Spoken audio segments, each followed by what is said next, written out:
শুরুটা ছিল নীরবেই, ধাপে ধাপে সে এসে দাঁড়ালো মঞ্চের ঠিক মাঝখানে। এখন সেই মুখ্য চরিত্র, নাম তার রিলস। ফেসবুক ব্যবহারকারীরা ভিডিও শেয়ার করতেন যেমন খুশি যখন খুশি। কারো ভিডিও হতো ছোট, কারোটা বড়, কেউ বা লাইভে এসে বলতেন মনের কথা। কিন্তু এখন সবকিছু বদলে যাচ্ছে। মেটার এক যুগান্তকারী সিদ্ধান্তে ফেসবুকে এখন থেকে আপলোড হওয়া সব নতুন ভিডিও হবে রিলস।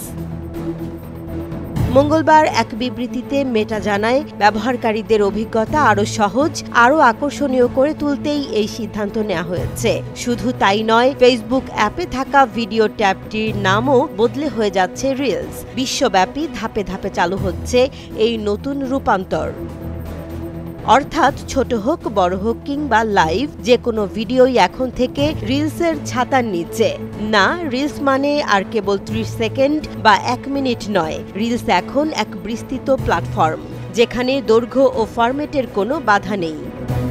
মেটা আশ্বস্ত করেছে, যেসব ভিডিও আগে আপলোড করা হয়েছে তারা হারিয়ে যাবে না, বরং নতুন রিলস ট্যাবেই থাকবে পুরনো ভিডিওগুলোর ঠিকানা। বিশ্লেষকরা বলছেন, শর্ট ভিডিও কন্টেন্টের বিশ্বব্যাপী দাপটে ফেসবুকের এ সিদ্ধান্ত সময়োচিত। টিকটক আর ইনস্টাগ্রাম রিলসের দৌড়ে পিছিয়ে পড়ছিল ফেসবুক। এবার তারা মাঠে নামছে নিজেদের ভার্সন নিয়ে, আর সেটি কোনো অংশে ছোট নয়।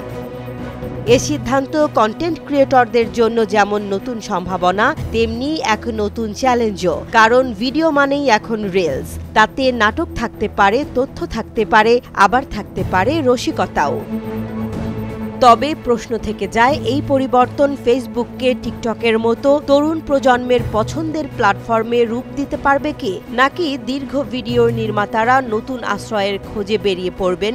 সময়ই বলে দেবে উত্তর। তবে আপাতত বলা যায়, ফেসবুকে নতুন নাটক শুরু হয়ে গেছে।